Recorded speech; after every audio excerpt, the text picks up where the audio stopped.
Mind सबसे बड़ा healer है। माइंड के पावर से हर बीमारी को हील करने की स्टोरीज हम देख रहे हैं। पिछले एपिसोड में हमने देखा अपने भीतर से सप्रेस्ड इमोशन, अनहेल्दी इमोशंस को हम कैसे रिलीज कर सकते हैं। जीवी मेरिडियन जो हमारे सेंट्रल बॉडी पार्ट में जाता है, उसको टैप और मसाज करते हुए इमोशन एंड थॉट्स, भावनाएं और विचार, अनहेल्दी इमोशंस को छोड़ना और पॉजिटिव इमोशंस को अपने जीवन में लाना, unhealthy thoughts, negative limiting thoughts को रिलीज करना और राइट पॉजिटिव थॉट्स को अपने माइंड में इम्प्लांट करना। अगर यह बात हम सीख जाएं तो हम किसी भी रोग को हील कर सकते हैं। यह हम सीख रहे हैं Inna Segal, Dave Sapiro, doctor Bradley Nelson की बुक इमोशन कोड और बॉडी कोड में। जो बात मैंने एपिसोड 9 में बताई है, अब उसके आगे हम समझें कि अपने माइंड में पॉजिटिव इमोशंस, पॉजिटिव थॉट्स को कैसे हम इम्प्लांट करना है। ये एक जनरल तरीका अफर्मेशन बोलने का तो है ही। लुई हे ने बताया है मिरर वर्क एक्सरसाइज, आईने में हम अपने आप को देखकर अफर्मेशंस को दिन में 500 बार बोलें। लेकिन क्या इस मिरर अफर्मेशंस को और ज़्यादा डीप किया जा सकता है? यस। अगर हम अपने आप को अल्फा स्टेट में, जो कि हमने एपिसोड 9 में देखा था, अपने आप को अल्फा स्टेट में या थीटा स्टेट में या फिर और भी उससे पावरफुल गामा स्टेट में अगर हम ले जाकर अपने आप के भीतर अगर अफर्मेशंस की प्रोग्रामिंग करें, तो ये अफर्मेशंस हमारे माइंड में बहुत गहरे और बहुत जल्दी जाता है। गामा के बारे में तो आप जानते ही होंगे। माइंड टू मैटर बुक में गामा ब्रेन वेव के बारे में काफ़ी अच्छे से रॉसन चर्च ने बताया है। और गामा ब्रेन वेव के रिगार्डिंग भी बहुत इंटरेस्टिंग साइंटिफिक स्टडीज हुई है। यूनिवर्सिटी ऑफ विस्कॉन्सिन में professor Richard Davidson, happiest man of earth Matthew record, Mingyu Rinpoche जैसे 21 बुद्धिस्ट मॉन्क जो कई सालों से ध्यान कर रहे हैं, उनके ब्रेन पे स्टडी किया था। मैथ्यू रिकार्ड वैसे जो उनको ये सम्मान दिया जा रहा है कि हैप्पीएस्ट मैन, उससे वो सहमत नहीं होते हैं, बोलते हैं कि आप मीडिया में हाइप मत करो। लेकिन साइंटिस्ट ने तो ये पाया है कि उनके ब्रेन में वो जो गामा ब्रेन वेव जनरेट हो रहा है, और वो इतना strong gamma brain wave generate हो रहा है कि वैज्ञानिकों ने जब ये नोटिस किया तो हैरान हो गए। मेडिकल साइंस में इससे पहले इतने हाई एम्पलीट्यूड के गामा ब्रेन वेव नहीं देखे गए थे। इनफैक्ट जब ये मॉन्क्स जब नींद में सो रहे हैं, तब भी उनके ब्रेन में गामा वेव जनरेट होते हुए देखे गए। यानी कि नींद के दौरान भी वो मेडिटेटिव है। और पत्री जी से तो हमने ये सुना है, सोने से पहले अगर हम ध्यान में बैठते हैं तो हमारी नींद मेडिटेटिव हो जाती है। अगर हमें हीलिंग चाहिए तो सोने से पहले हम ध्यान में बैठें, ध्यान करते करते हम सो जाएं। ध्यान के दौरान जो डेल्टा ब्रेन वेव जनरेट हुआ, जो थीटा हुआ, जो गामा हुआ, वो हमें रात में सोते सोते भी उसके प्रभाव में हमारा ब्रेन रहेगा। और गामा ब्रेन वेव को ना जीनियस ब्रेन वेव कहा जाता है, क्योंकि इसमें हमारी क्रिएटिविटी बहुत बढ़ जाती है। Out of box thinking, lateral thinking हमारे भीतर होने लग जाती है। जीनियस को डेवलप किया जा सकता है अगर हम गामा ब्रेन वेव को एक्टिवली जनरेट करें तो अभी हम गामा ब्रेन वेव जनरेट करते हुए अफर्मेशंस करेंगे, गामा प्रोग्रामिंग, अपने ब्रेन की, अपने माइंड की गामा प्रोग्रामिंग। तो अगर आप मेडिटेशन जिसमें कि हम डेल्टा में पहुंच जाते हैं, अगर आप अच्छा मेडिटेशन जानते हैं तो उसे करते हुए उसके बाद आप ये कर सकते हैं, तो और आपके लिए ज़्यादा ईजी और स्मूथ ट्रांजिशन रहेगा। क्योंकि गामा जो है बिल्कुल पीक अवस्था हो गई, हम नॉर्मली बीटा में हैं, थोड़े से शांत होते हैं। अगर हम योग निद्रा करते हैं तो हम अल्फा में चले जाते हैं। अगर कोई हिप्नोटिक प्रोसेस है, रिग्रेशन है, तो अल्फा में होते हैं या थीटा में होते हैं। ध्यान के दौरान जब हम हमारे भीतर विजन आते हैं या हम रात में जब हम सपने देखते हैं तो हमारा ब्रेन थीटा वेव में होता है। और गामा तो मिस्टिकल है। जब हम कभी ध्यान में अपने आकाशिक रिकॉर्ड्स को देखते हैं ना, जो इनलाइटनमेंट के एक्सपीरियंस हैं, अपने हायर सेल्फ का अनुभव, तो ये गामा ब्रेन वेव इस समय जनरेट होता है। ध्यान में अगर हम कभी अद्वैत की स्थिति में आ गए हों, हमारे ब्रेन में गामा ब्रेन वेव होता है और इस गामा ब्रेन वेव को हम हार्ट कोहेरेंस गामा प्रोग्रामिंग के द्वारा से अपने भीतर एक्टिवेट कर सकते हैं। हार्ट कोहेरेंस हम कैसे करते हैं? जब हम मेडिटेटिव हो गए हों, डेल्टा वेव स्टेट में पहुंच गए हों, उसके बाद हम अपने हृदय से अपने लव्ड वन जिनसे हमें प्रेम है, स्नेह है, उनको अपने हृदय से शांति की तरंग, प्रेम की तरंग भेजते हैं। यही स्टडी किया डॉक्टर डेविडसन ने मैथ्यू रिकार्ड, मिंग्यू रिम्पोचे और दूसरे तिब्बतन मॉन्क्स पे, कि जब वो लव पर, कंपैशन पर मेडिटेट कर रहे हैं तब उनके ब्रेन में गामा ब्रेन वेव जनरेट हो रहा है। हमें अपने लव वन को याद करते हुए अपने हृदय से उनको शांति भेजनी है, प्रेम भेजना है, तो हम गामा ब्रेन वेव में पहुंच जाएंगे। अब इस गामा ब्रेन वेव में एक पार्टिकुलर पोस्चर है।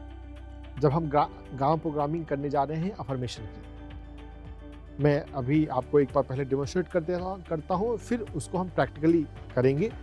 दोनों हाथों को आपस में मिलाना है, हाथों को क्रॉस करते हुए, दाहिना हाथ ऊपर है, हमने इसे मिलाकर इसे दोनों हाथों की उंगलियों को पकड़ लिया और इसे फोल्ड करते हुए अपने राइट हैंड को हार्ट पर रखा, आंखें बंद कर ली और हम हार्ट कोहेरेंस की प्रैक्टिस करें 1 मिनट के लिए।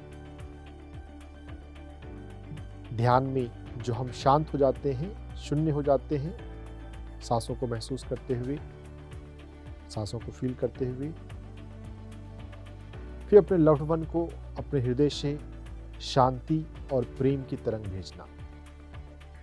भाव करना है कि हृदय से डिवाइन वाइब्रेशन ऑफ लव निकलकर जिनसे आपको प्रेम है उनके हृदय में जा रहा है। अपने हृदय से दिव्य तरंगे फैलते हुए, निकलते हुए और आपके जिनसे आपको प्रेम है, जो आपके प्रिय हैं, उनके हृदय में जा रहा है। ऐसा 1 मिनट भाव करने के बाद जो अफर्मेशंस हमें अपने लिए बोलने हैं उसको हमें बोलना है। जैसे मैं खुद से प्रेम करता हूँ, मैं स्वयं से प्रेम करता हूँ, मैं सीख रहा हूँ, मैं दिन प्रतिदिन हील हो रहा हूँ, मैं सकारात्मक सोचता हूँ, मैं सकारात्मक बोलता हूँ,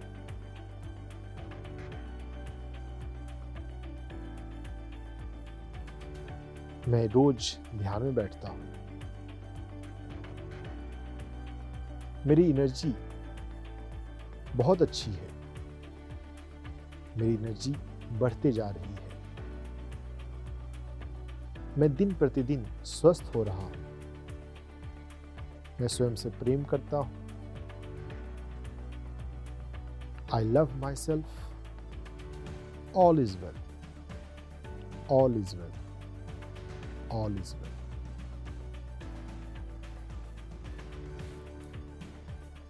जब हार्ट कोहेरेंस करके, जब इस पार्टिकुलर वे में अपने हार्ट को टच करके हम अफर्मेशंस करें तो ये अफर्मेशंस हमारे माइंड में स्ट्रेट जाता है। और जब माइंड में, खासकर हमारे सबकॉन्शियस माइंड में अगर अफर्मेशंस उतर जाए तो हमारी फिजिकल बॉडी पर हीलिंग होनी गारंटेड है।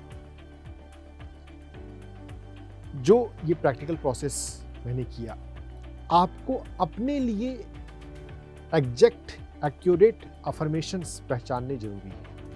स्वयं से प्रेम करना, सेल्फ लव तो जरूरी है ही, क्योंकि जब हम खुद से प्यार करेंगे तभी हम अपने आप को इम्प्रूव करने के लिए प्रॉपरली प्रयास करेंगे।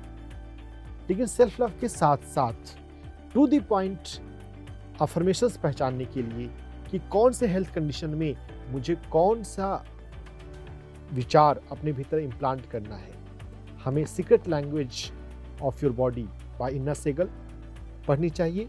और उसके अलावा डेव सैपेरो की किताब your body speaks your mind, यह भी अच्छी है।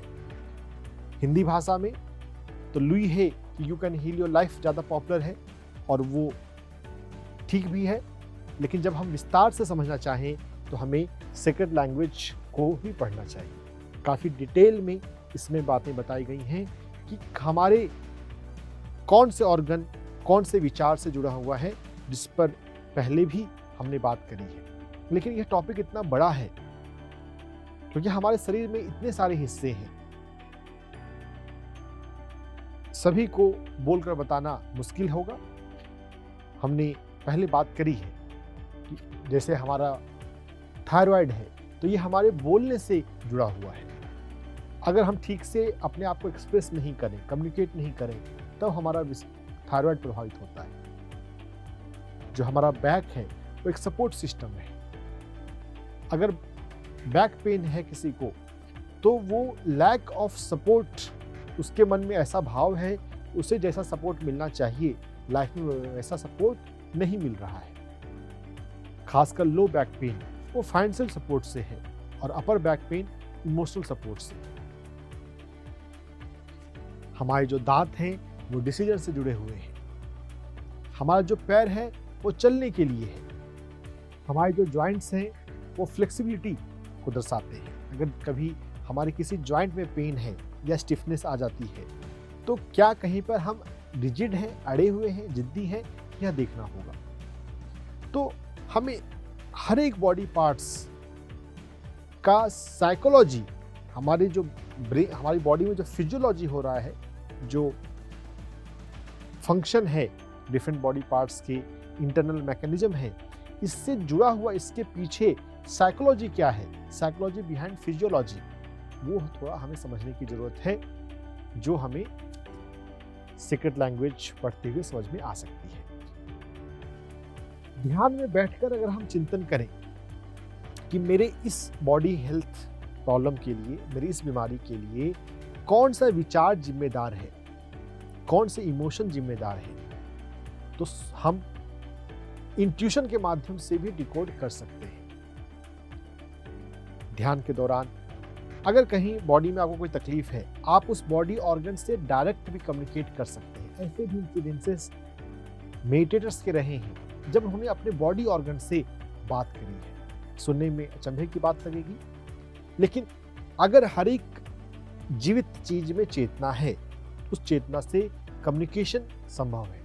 तो आप हमें लीवर से पूछ सकते हैं, जहाँ भी बॉडी, जिस भी बॉडी पार्ट में तकलीफ है, कि मुझे बताओ कि तुम्हें कौन सा पॉजिटिव थॉट्स चाहिए या कौन सा पॉजिटिव इमोशंस चाहिए। इमोशंस और थॉट्स मिलते जुलते हैं, लेकिन अलग अलग हैं। तो जब हम इन बारीकियों को समझें और इस पर काम करें तो हीलिंग तो हो ही जाएगी। चूंकि हम सिर्फ फिजिकल बॉडी को मशीन की तरह देखते हैं और सिर्फ बाहर से हीलिंग करने की कोशिश करते हैं, तो हमारे पास प्रोग्नोसिस जो है वो अनसर्टेन बहुत बार होती है और फिर हम कहते हैं कि ये इनक्योरेबल डिसऑर्डर है। डॉक्टर बर्नी सीगल जो येल यूनिवर्सिटी में सर्जन हुए, उन्होंने अपने पेशेंट्स पर कई आउट ऑफ बॉक्स, जो ऐसे पॉपुलर नहीं है लेकिन अल्टरनेटिव मेडिसिन के फील्ड में, कॉम्प्लीमेंट्री मेडिसिन के फील्ड में काम किए जा रहे हैं, उनका प्रयोग करते हुए उन्होंने पाया कि यस, जब हम माइंड के पावर का यूज करते हैं फिर तो हीलिंग होती है। वो कितनी बार अपने पेशेंट्स को कहते थे कि तुम्हारे मन में जो चल रहा है उसको ड्राइंग करो और उस ड्राइंग को बाद में डिकोड करना, इस ड्राइंग से उस व्यक्ति की पर्सनालिटी क्या है, उसकी साइकोलॉजी क्या है, उसके माइंड में क्या चल रहा है। जो इंसान खुश होता है वो कलरफुल ड्राइंग करता था, और जो व्यक्ति डिप्रेशन में है वो बहुत ब्लैक एंड वाइट टाइप का, या बहुत जिसको देखने के बाद ही लगे कि ये इंसान खुश नहीं है। तो ये ड्राइंग करना यह भी एक थेरेपी का पार्ट है। डॉक्टर बर्नी सीगल ने अपने पेशेंट्स पे यूज किया। पेशेंट्स की साइकोलॉजी को बाहर निकालने के लिए वो ड्राइंग करने बोलते थे। मंडला कलरिंग ऐसा भी चलता है। मंडला एक ऐसा सैक्रेड डिजाइन है जिसको देखने से, जिसको ड्रॉ करने से हमारी हीलिंग होने लग जाती है। तो मंडला की ड्राइंग करें या कोई भी ड्राइंग करें, और उस ड्राइंग करते करते आप देखिए आपके भीतर कैसे कैसे भाव उठते हैं। जब हम अपने मन की चीज़ों को जब पेपर पे उतारने लगते हैं तो हमारा मन भी हमें स्पष्ट होता है कि मेरे भीतर किस तरह की नेगेटिविटी, किस तरह के लिमिटेशंस हैं। डॉक्टर बर्नी सीगल ड्राइंग करवाने के अलावा ड्रीम वर्क भी करवाते थे। हमारे ड्रीम के माध्यम से हम अपने सबकॉन्शियस को एक्सेस कर सकते हैं। हमारा सबकॉन्शियस में हमारी सारी मेमोरीज, हमारे पूर्व जन्मों का भी ज्ञान, और वो सभी ज्ञान है जिसके बारे में हमें नहीं पता। हम पूरे ब्रह्मांड से जुड़े हुए हैं। तो अगर हम सोने से पहले ध्यान करते हुए अगर हम पूछें कि मुझे इस हेल्थ कंडीशन में मुझे क्या करने की जरूरत है, तो बहुत बार ऐसा पाया गया है कि सपने में ऐसे सपने आते हैं जो गाइडेंस वाले होते हैं, और जो ड्रीम्स में जो गाइडेंस मिले उसको जब सब्जेक्ट ने किया तो उसकी हीलिंग हो गई। कभी कभी कुछ लोगों को कोई ऐसा फल दिखा या कोई पेड़ दिखा, उस फल को जब उन्होंने खाया या उस पेड़ के पास जब जाकर ध्यान किया तो उनकी हीलिंग हो गई। बहुत चौंकाने वाली बात लगेगी, लेकिन ये बात सच है। डॉक्टर बर्नी सीगल येल यूनिवर्सिटी में जब सर्जरी करते थे, अब तो वो रिटायर हो चुके हैं, तो उनके कलीग, उनको जानने वाले दूसरे डॉक्टर, जो डिफिकल्ट पेशेंट होता था, जिसका पता होता था कि ये इसके प्रोग्नोसिस बहुत अच्छी नहीं है, उनके पास भेज देते थे कि बर्नी कुछ ऐसा करेगा कि ये पेशेंट ठीक हो जाएगा। और ऐसा बहुत बार हुआ। किसी पेशेंट का अल्ट्रासाउंड किया जा रहा है और पहले के अल्ट्रासाउंड में काफ़ी ज़्यादा गड़बड़ है, और जो अभी अल्ट्रासाउंड हुआ उसमें तो बहुत अच्छी हीलिंग हो गई है, कुछ गड़बड़ है नहीं। अल्ट्रासाउंड करने वाले रेडियोलॉजिस्ट हैरान होते थे कि इतना चेंज कैसे हुआ। और जब ऐसा होता था तो उस हॉस्पिटल ने पता था ये जरूर डॉक्टर बर्नी का पेशेंट होगा, क्योंकि उनके पेशेंट्स में ऐसे मिराकुलस रिजल्ट हो जाते हैं। पेशेंट अचानक से बहुत कम समय में बहुत ठीक हो जाता था। ड्रीम वर्क, ड्राइंग वर्क, कई तरह के प्रयोग डॉक्टर बर्नी सीगल ने किए। इन सभी को जानने के लिए डॉक्टर बर्नी सीगल की जो पहली किताब है लव, मेडिसिन एंड मिरेकल और आर्ट ऑफ हीलिंग, ये हमें पढ़नी चाहिए। डॉक्टर बर्नी सीगल शब्दों के प्रयोग के प्रति भी बहुत सजग होते थे। एक बार किसी पेशेंट की ड्राइंग या राइटिंग को देखते कहीं पर उसने लिखा था वर्ड्स वर्ड्स वर्ड्स वर्ड्स, और जब उसको लगातार लिखा जाए तो उसको ऐसा ही पढ़ सकते हैं स्वर्ड्स वर्ड्स स्वर्ड्स स्वर्ड्स। जो हमारे शब्द हैं वो तलवार की तरह काम कर सकते हैं। हम अपने शब्दों से रिश्तों को बिगाड़ सकते हैं।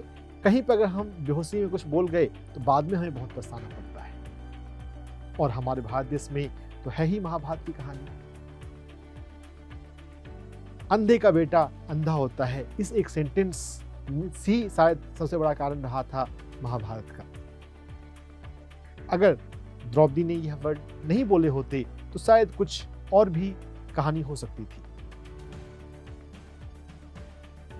खैर, क्या हुआ, क्या होना चाहिए था, वो एक अलग बात है। हम शब्दों के प्रयोग से हमारा जीवन कितना प्रभावित हो सकता है, यह हमें जानने की जरूरत है। पत्री जी ने भी इस पर बोला है, वाक क्षेत्र। हम अपने शब्दों का प्रयोग कैसे करते हैं, इसके लिए हम सजग हों। जब भी हम बोल रहे हैं, हर एक शब्द में 100 रुपए खर्च हो रहे हैं, हम ऐसा सोचें। अगर हम ऐसा सोचेंगे तो हम एक भी वर्ड्स फालतू नहीं बोलेंगे। हर एक वर्ड्स में एनर्जी खर्च होती है, बात तो सच है।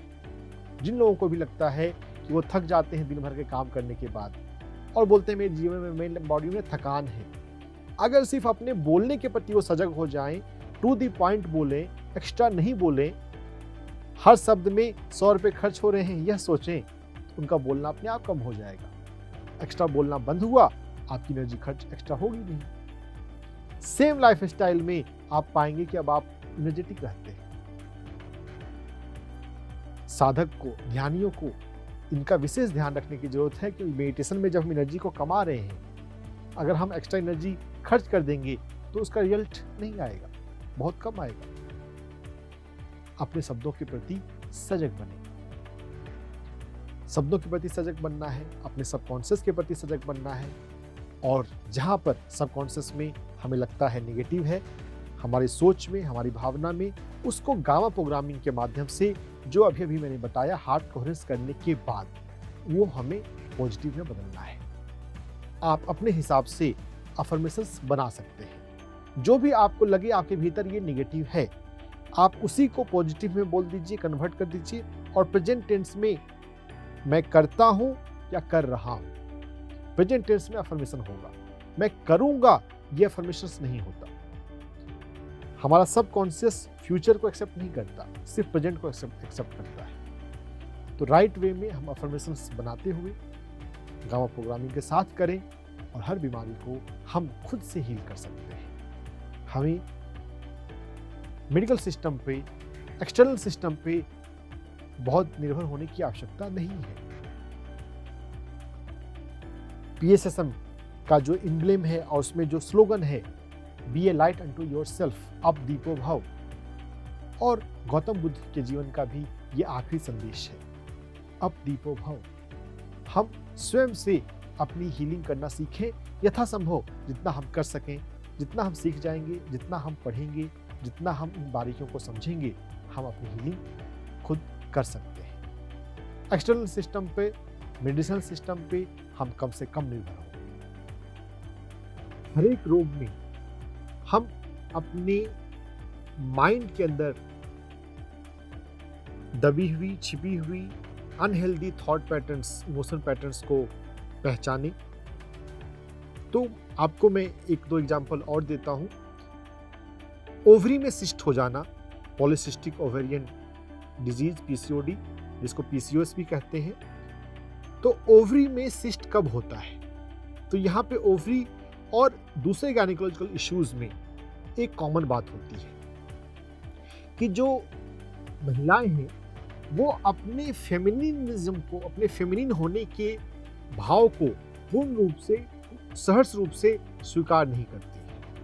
अगर मैं फीमेल हूँ, इससे जुड़ी हुई जो हमारे समाज में लिमिटेशंस हैं कि मैं ये नहीं कर सकती, मैं यहाँ नहीं जा सकती, मैं इस टाइम यहाँ नहीं जा सकती, मेरे पास फ्रीडम रिस्ट्रिक्टेड है, ऐसी कोई बातें अगर मन में बैठी हुई हो, अपने आप को इन्फीरियर समझें, तो वो एक कारण होता है। इन्ना सेगल की इस पुस्तक में और दिया गया है कि कोई पुरानी बातें, कोई पुराना हर्ट, खासकर मेन पुरुषों से कोई हर्ट मिला हो, उस हर्ट को याद रखना और उसके कारण अपने जीवन पे, अपने आप पे अफसोस करना, वह भी एक PCOD का कारण होता है। इसके अलावा और भी कारण है, जब आप पुस्तक को पढ़ेंगे तो आप इन पर काम कर सकते हैं। 2 कारण, मुख्य कारण मैं अभी ले रहा हूँ। अगर हमने ये पहचाना कि हम अपने आप, अपने फेमिनिन होने को उतना स्वीकार नहीं कर रहे हैं, उतना चेरिश नहीं कर रहे हैं, तो उस पर काम करने की जरूरत है। और वैसे भी हमें जानना चाहिए कि कोई भी जेंडर सुपीरियर या इन्फीरियर नहीं होता। इनफैक्ट कंपेयर करने की आवश्यकता ही नहीं है। दोनों अपने आप में, अपने अपने रोल में हैं और अपने आप में अनूठे हैं। जिस परिवार में कंपेयर किया जाता है वो हेल्दी बात नहीं है। हमें कंपेयर से बचना चाहिए। परिवार में, समाज में भी लोगों को सीखना है और हम भी अपने आप में जानें, महिला ये समझें, फेमिनिन होना कोई वीकनेस नहीं है। हाँ, जिस समाज में, जिस सोशियो इकोनॉमिक क्लास में हम रह रहे हो, तो अलग अलग कहीं जगह पे कुछ कुछ लिमिटेशन कभी कभी होते हैं, और इसमें भी कल्चर का फ़र्क पड़ जाता है। अगर हम इंडियन कॉन्टेक्स्ट और वेस्टर्न कॉन्टेक्स्ट को देखें तो बदलाव आ जाता है। अलग अलग राज्यों में अलग अलग परंपराएं होती हैं, अलग अलग कल्चरल रूल्स होते हैं। उन बातों को समझते हुए ओवरऑल अपने आप से प्यार करना चाहिए, अपने आप पर प्राउड फील करना चाहिए। अगर आप आत्मसम्मान, आत्म स्वाभिमान हो, स्वयं से प्रेम हो, पीसीओडी और दूसरे गायनी इश्यूज को हील करने के लिए लुई हे के द्वारा बताया गया मिरर एक्सरसाइज बहुत पावरफुल है। हम अपने आप से प्यार करें। जब भी हम आईने में देखें, अपने आप को देखते हुए बोलें, आई लव माई सेल्फ, मैं खुद से प्यार करती हूँ, मैं खुद से प्यार करता हूँ। और इस सेल्फ लव की कई सारे डायमेंशन हो सकते हैं। Self respect, self care on body level, self care on emotional level. अपने इमोशंस को एक्सप्रेस करना, अपनी चाहतों को, अपने एस्पिरेशन को पूरा करना, जिस करियर को हम पसंद करते हैं उस करियर में जाना। सेल्फ लव अपने आप में एक बड़ा टॉपिक है जिस पर पहले विस्तार में बात हुई है।